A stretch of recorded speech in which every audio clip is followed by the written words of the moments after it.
राजा विश्वामित्र सेना के साथ आखेट के लिए निकले थे।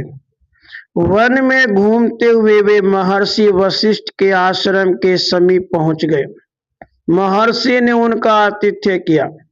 विश्वामित्र यह देखकर आश्चर्य में पड़ गए कि उनकी पूरी सेना का सत्कार कुटिया में रहने वाले उस तपस्वी ऋषि ने राजोचित भोजन से किया।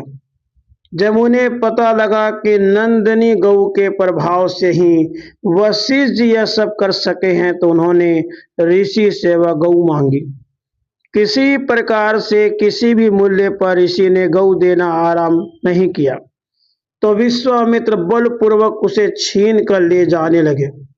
परंतु वशिष्ठ जी के आदेश से नंदिनी ने अपनी हुंकार से ही दारुण योद्धा उत्पन्न कर दिए और उन सैनिकों की मार खाकर विश्वामित्र के सैनिक भाग खड़े हुए। राजा विश्वामित्र के सभी दिव्यास्त्र वशिष्ठ जी के ब्रह्मदंड से टकराकर निस्तेज हो चुके थे।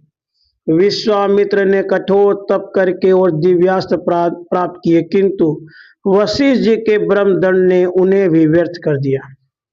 अब विश्वामित्र समझ गए कि शास्त्र बल तपस्वी ब्राह्मण का कुछ बिगाड़ नहीं सकता।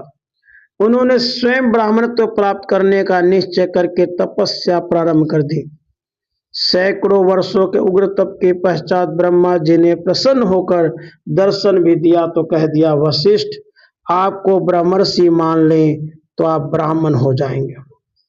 विश्वामित्र जी के लिए वशिष्ठ जी से प्रार्थना करना तो अपना बहुत अपमानजनक लगता था, और संयोगवश जब वशिष्ठ जी मिलते थे तो उन्हें राजर्षि ही कहकर पुकारते थे।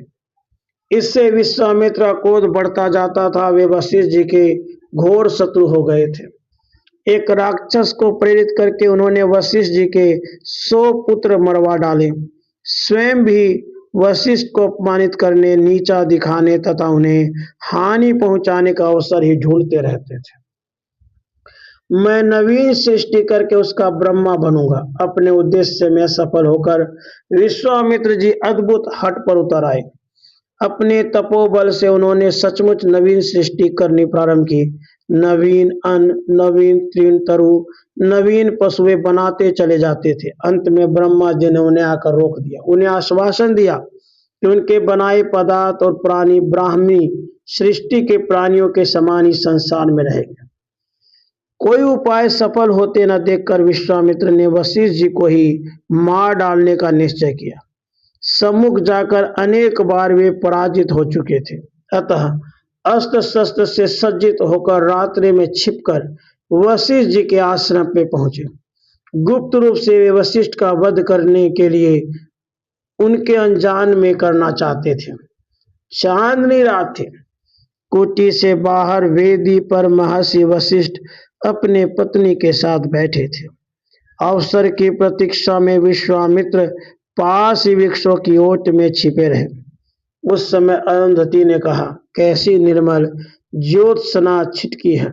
वशिष्ठ जी बोले, आज की चंद्रिका ऐसी उज्जवल है जैसे आजकल विश्वामित्र जी की तपस्या का तेज दिशाओं को आलोकित करता है। विश्वामित्र जी ने उसे सुना और जैसे उन्हें सांप सूंघ गया। उनके हृदय ने धिक्कारा, जिन्हें तू मारने आया है, जिससे रात दिन द्वेष करता वह कौन है यह देख। वह महापुरुष अपने 100 पुत्रों के हत्यारे की प्रशंसा एकांत में अपने पत्नी से कर रहा है। नीचे फेंक कर विश्वामित्र जी ने अपने शस्त्रों को नीचे फेंक दिया। वे दौड़े और वशिष्ठ के सम्मुख भूमि पर प्रणिपात करके दंडवत गिर पड़े। बदमूल द्वेष समाप्त हो चुका था सदा के लिए। वशिष्ठ की सहज क्षमा उस पर विजय पा चुकी थी। द्वेष और शस्त्र त्याग कर आज तपस्वी विश्वामित्र ब्राह्मणत्व प्राप्त कर चुके थे। महर्षि वशिष्ठ वेदी से उतरकर उन्हें दोनों हाथों से उठाते हुए कह रहे थे, उठिए उठिए ब्रह्मर्षि उठिए। राधे